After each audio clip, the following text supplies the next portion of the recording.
Hi, this is Bud Bernstein with the Maine HR Convention, and today we are traveling to the high desert southwest of Arizona and New Mexico with two of my dearest friends, Ann Rhoades and Mark Christensen.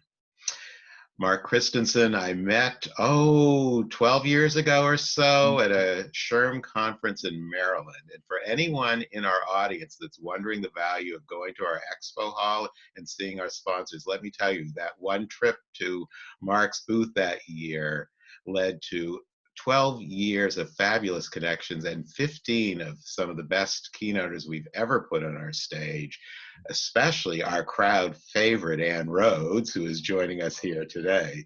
So thank you, Ann. Ann, as many of you know, was an HR leader at Southwest and JetBlue, and she's the author of that fabulous book, Built on Values, that she will tell you a little bit more about. What you don't know about Ann is she is the only speaker I've ever engaged with where our agreement to speak included a demand for my husband's cookies. So every time we reach an arrangement, I specify what cookies I'll be bringing to Ann, mostly so that her husband Russ can enjoy them.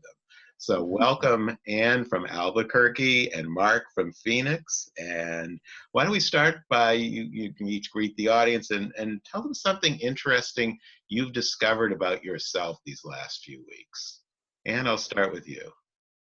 You know, what's been fun is, of course, staying home more because I travel so much. And I've learned to enjoy just sitting quietly and watching the mountains and enjoying my husband even more because we're together so much. But at the same time, I miss the energy of the people. So I miss interacting with people personally in the same room. Zoom is wonderful and all the other technology and all the other assists we have. But I am really a people person. I always knew it, but now I actually really feel it. I do like that energy, and I'm spending maybe 9 hours a day on Zoom. It's just not quite the same, but it's great for contact. But I do miss the people in person, seeing them in person. I get real energy from other people. It sounds like you too, Mark. It is. You know, I'm a self-proclaimed super connector, and you can connect via technology. But like Ann is my female twin.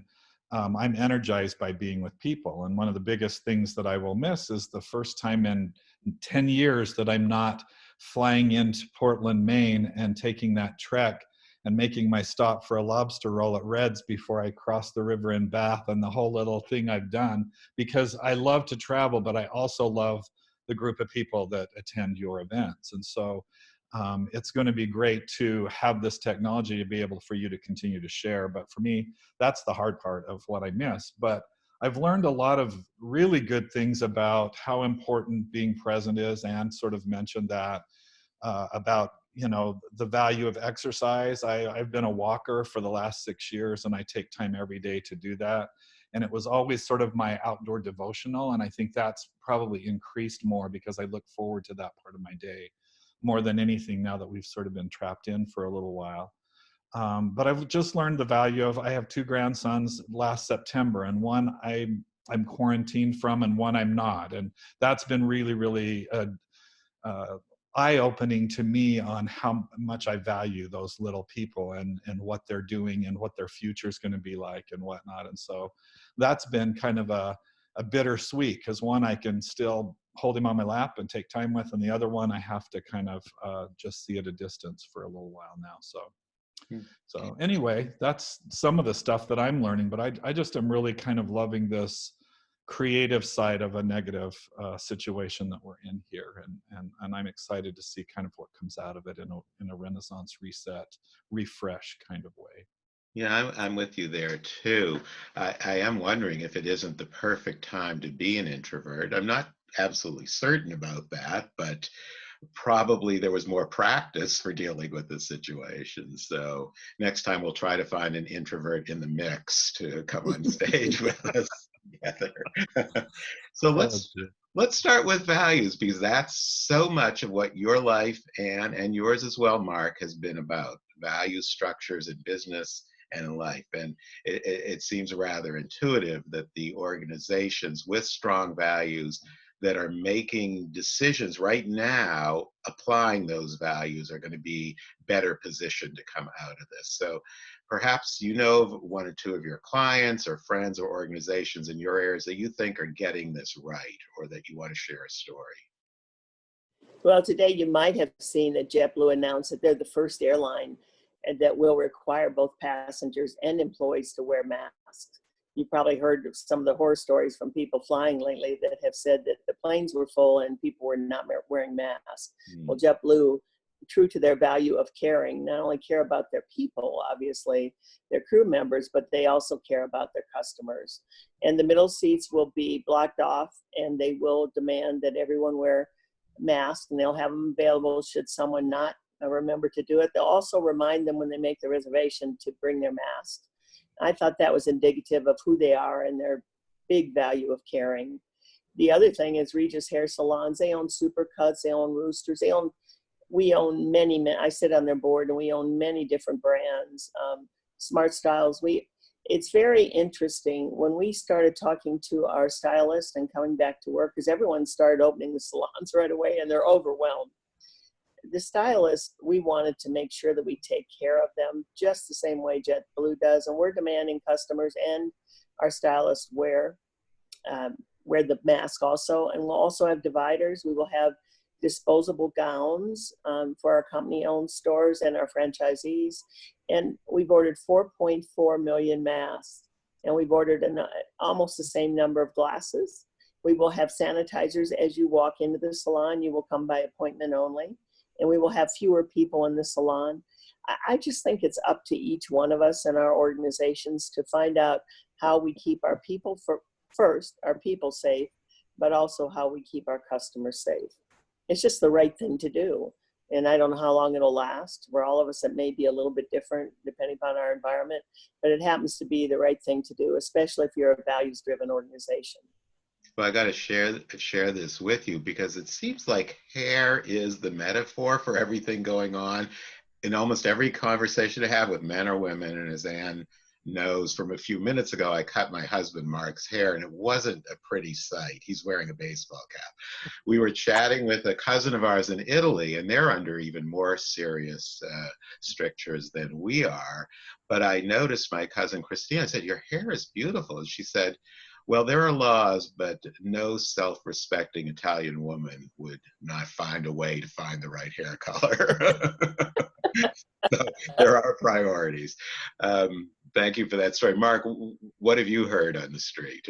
Well, there's been everything from enterprise companies like Lego. One of the cool things that I heard that Lego was doing was not only were they donating money, but education and children are shut in now. And so what Lego's done is they've created a platform where families can share in the building of Legos and some of the things that they're doing, so they can interact and commute via platform technology, in addition to getting Legos as well as money to support, especially poor areas that don't have that, because Legos are something that you learn from and that any country anywhere can do. It doesn't require a lot of electronics or whatever to be able to do that. So I thought that was very impressive. And then I had also heard that Unilever, and I've always been impressed with Unilever because they're a very agile company for the size. I think they have about 120,000 employees, but some of the stuff they produce a lot of the soaps that we use. They produce, Ben & Jerry's ice cream. I mean, they produce almost many things that you use that you don't know that they're the manufacturer or distributor for. And they've spent some significant amount of money and time distributing soap and sanitizer products around the world to contribute to this time to kind of get the planet clean again, which I think is and they have a very values-driven CEO and some of the stuff that they've done. I've always sort of been an admirer of them as a company, as large as they are, that they can pivot and do kinds of agile response kinds of things without a lot of bureaucracy. So I really was impressed by that. And then we've just had a local grocery chain by the name of Bash's, and I know many of the chains are doing this now, but initially they wanted their employees to be safe. So not only did they put screens up all the way along the conveyor belts and and between the cashier and the person, as well as the people that they had out there sanitizing the baskets. And Sprouts has kind of done some of the same stuff, because people have to go shop. And I've noticed that those companies have gone out of their way to not only protect and make an environment safe for their employees, but for their customers too. That Bashas' was one of the first ones that instituted seniors were not being able to get to the store and get what they needed, and the shelves were emptying before a lot of those who have, they're not able to get to the store. So they had protected hours where those people could come in first before the masses came in during the day to accommodate that more vulnerable population. So I've just been impressed to see a lot of those kinds of things happening. Businesses, there's a lot of kind businesses out there, which is refreshing, because we mostly hear about, the horrible things and the unethical things. And so I've been impressed to hear all of these stories of different things different organizations are doing to have the stewardship over both the employee and the customer. Yeah, that agility you reference could come out in all sorts of new ways. I'm starting to see some literature on how the quick and nimble responses of some organizations and some governments and some individuals may be great lessons applied to a series of other problems we have that have seemed intractable, whether global warming or anything else. So yes, we are all looking for the silver lining in this. Thank you for those two great examples. I appreciate it. And as long as we have our good friend Ann here today, her book, Built on Values, is something that a lot of Maine organizations have used to do sort of a nice checklist of their practices and procedures. Ann, could you give us like just a few-minute rundown of the step-by-step of Built on Values? Sure. Built on Values is based on a 360 model for building a strong culture based on your values and the reciprocal behaviors of those values. The difference with building a culture, to me, that is based on values is all about performance. At the end of the day, if you read anything about the millennials and people coming into the workforce, the Gen Z, you'll find out that one of the things they look for in today's, when they pick a company to work for, they look to see what the values are. And I think it's about time, frankly. So we start with blueprinting what the values are, and also then talking about the reciprocal behaviors, which makes the model unique. And then build a hiring model around not just the competencies, but around the values and behaviors. It's about 90% predictive. If you can tell how someone has behaved in the past, you can tell how they will behave in the future. It's pretty obvious, right? The third piece is then how do you reward and recognize people that do it right? We tend to brush everyone with an equal stroke instead of actually making sure that we recognize the people who are behaving in a way that mirrors the values consistently of the organization. Those are the people that we ought to be telling the stories about. We also believe then that not only do you reward and recognize them, but you build your brand promise around those values and those behaviors. Because at the end of the day, when you think about the great brands that you have loved and frequented all your life, you think about how you were treated. And you think about how they behaved and how they delivered on their promise. I have example after example. I ask people all the time about Southwest Airlines, and they tell me about how time after time after time, they've seen them behave in the same way. And they can always tell me what their values are. And the first one they always comment on is fun. Of course, because they see it, because that's how they behave. And they're hired for fun, by the way. They have to have a sense of humor or you won't be hired there. 46,000 people later, they all have a sense of humor, right? And last but not least, it's about a continuous discipline. You have to understand metrics are important. And it's going to be more important, I think, in the future as we come out of this and as we go on to live our lives, given what we've just gone through, the pandemic and the crisis. This isn't something that we will forget. It's not something we'll come out of tomorrow. And I think the values-based organizations that really are built on a strong set of values and make decisions regardless of the situation, make decisions around those values, they will be the ones that continue to perform at a high level. And their people will be excited about continuing to be part of that brand. Well, that's good stuff. One of the corollaries I love, and I think you shared this on our stage one time, is that when you discover, as you inevitably will, there are employees in your midst who do not match the values. And it doesn't even necessarily mean they're bad people or wrong, they're just not the right fit here, that you call them into your office, is this true? And say, here, let me help you with your resume and find you the right place. Exactly right. It works every time. And honestly, usually people that are not right understand they're not right. So it's a win-win. You're doing them a favor. The last time I did, I even gave them a ride over to the competitor just so we would make sure they got the interview. And I set up an interview for them. It works. I'm just telling you. I'll even post them now on Indeed. Post their resume on Indeed. That's the new thinking, right? Mark, from what you've just heard, and I know you've read the book many times and heard Ann speak, but what resonates with you the most? What piece of the puzzle? I think what hit me early and strong and kind of led me to Ann. Ann, she wrote the book in 2012, I think, Ann, or somewhere thereabouts. But I met Ann after she left Southwest and she came to the Phoenix area. And she's the one I always say that saved me, in the way that I was in HR and I was super frustrated. I, at that time, was working in the government, and just the restrictions on so many things were driving me so crazy that I was thinking of shifting careers. And then I sort of learned about Ann and kind of her maverick ways of the values. And the whole thing that struck me with the values model that she has is there's nothing else out there where I see, and I still to this day don't really see so many things out there that tie the behaviors to the values. And that's where the secret is for most great organic cultures, is that they need to have those behaviors mirror, as Ann said. So that's what hit me first. And at that point, I self-anointed her as my new mentor, and I wanted to grow up and be just like her. And I'm still working on it, but I'm glad that I've had her in my life over these last 20 plus years to be an example and a mentor to me in how to build great culture, because I've worked for a few. She's visited those that I've worked with, and she agreed that they did a good job of matching values to culture when I was with jobbing.com and a few other organizations that I've had the privilege of working with. But I appreciate Ann and the work she's done, and hope that that more companies will have the opportunity to catch the vision of how values have to mirror behaviors in order to create great success.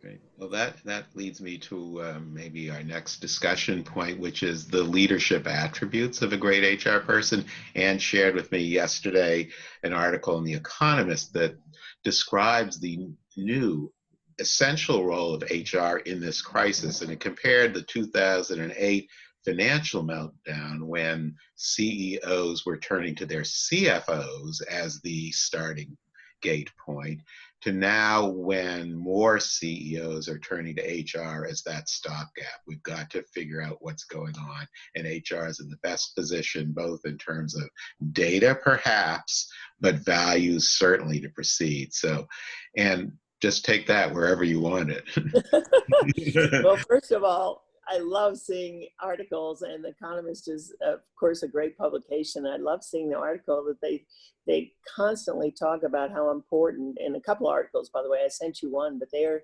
talking about, given this pandemic and given where we're going and where it's such unknown territory, how important the people leader for the organization is going to be going forward, collecting data, understanding that we may have a whole new way of working. Some people may come back to work and be fine in an environment in an office, and some people may not. We're finding that in some of the companies we're working with. Some do not want to come back.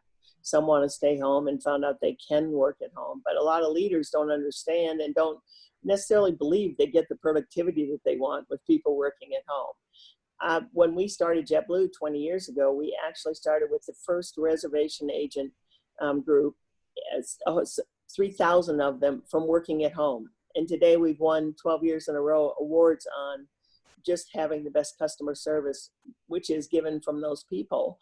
And so we learned early on, there are challenges with it though. Don't ever think it's easy to go from one to the other.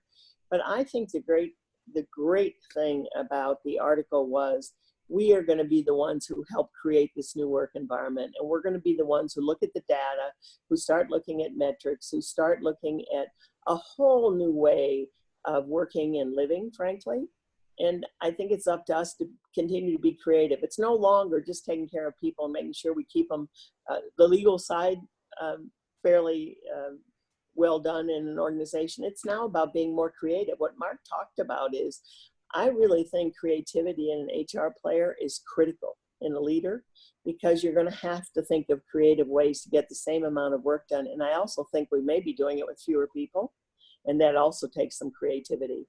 Looking at people to see if they're in the right job going forward, not in the past, but going forward. And can we maybe combine jobs? Can we define jobs in a whole new way? I mean, there's so many options. And I worked for an individual by the name of Peter Ubroff when I went to Doubletree Hotels. And what he said when he was trying to get me away from Southwest and I didn't want to leave him, he said, never worry about where you've been. Always get excited about where you're going. And I would tell every HR player, get excited about this. Be part of the new model. Help create it. And make sure that you're doing and you're keeping your value and their value, your people's value to the organization. Again, it could look and feel different. That's okay. That's what's so great about us. We're people. We get it. And we should, and in my view, be the most important people in the organization going forward, but we have to do it creatively. We can't go back to the old model and think more of the same is okay. It's not. And not only like change, but embrace change. We say that. We've been saying it for years, but now it's a reality. Yeah, it's a powerful combination when you think of the soft side. If you call it the soft side values, it is a hard component, but the soft side values and loving people with that trend towards data analytics and understanding the finance of the company, there really aren't many people positioned in an organization that are required to have those both sets of skills. So for those HR people that embrace and can take on both aspects of that, they could be in powerful positions.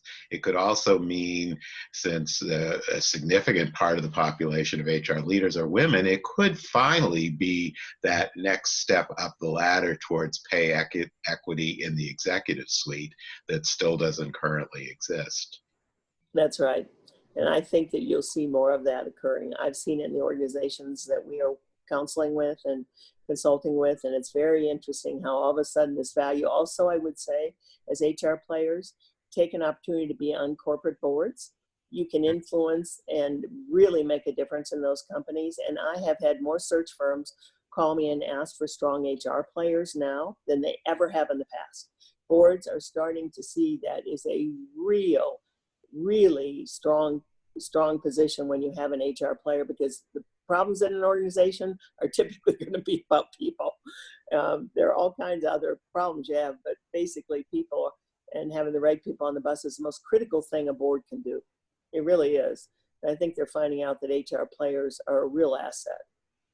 So both of your points, I think we have a window of time that's creating this gift for the profession. You know, we're ever evolving, but we can finally bury the tired old cliche about a seat at the table and all of that stuff that, you know, has been talked about for the last 30 years. And here's the opportunity to be seen by the leaders, to be seen by the employees of the organization, and to be seen by the public to help create exactly what Ann was talking about. This is HR's moment, I think, to really take that opportunity to be seen in a different way, to contribute and to do all those things that seemed like barriers before. You know, my CEO won't let me do this, or I can't do that, or I can't do whatever.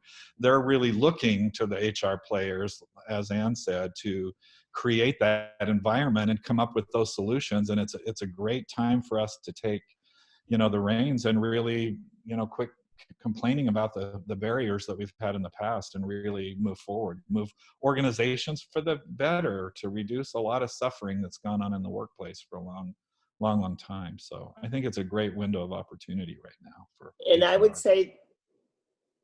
would say that the greatest asset an HR player has going in this new world we're going to live in is being a risk taker. And that is not typical.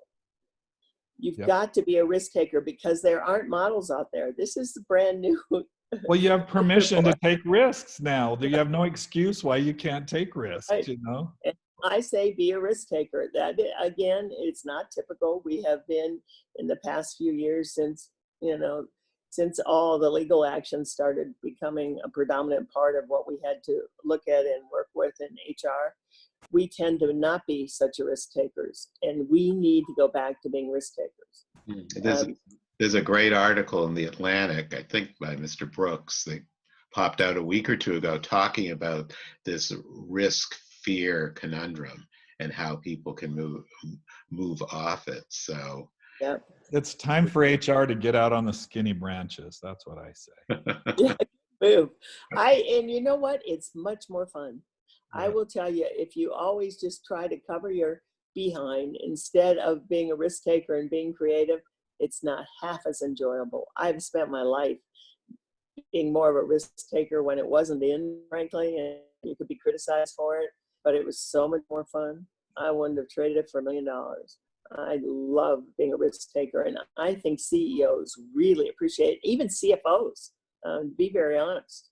It's not just, and operators really love it. So be more of a risk taker. I just think you'll enjoy it more, and frankly, you will become even more of an asset to the organization. Well, you've built successful companies by taking risks, and you're a living legacy of taking those risks. So appreciate what you've done. with that and a promise of a tin full of cookies for you and Russ, and Mark, you can dabble in them too whenever the next time we meet in a room together, and I hope it'll be before too long. I thank you both for your time today, and I'm sure our friends in Maine have enjoyed this little trip to the Southwest. Thank you very much. Thank you so much, and until we meet again.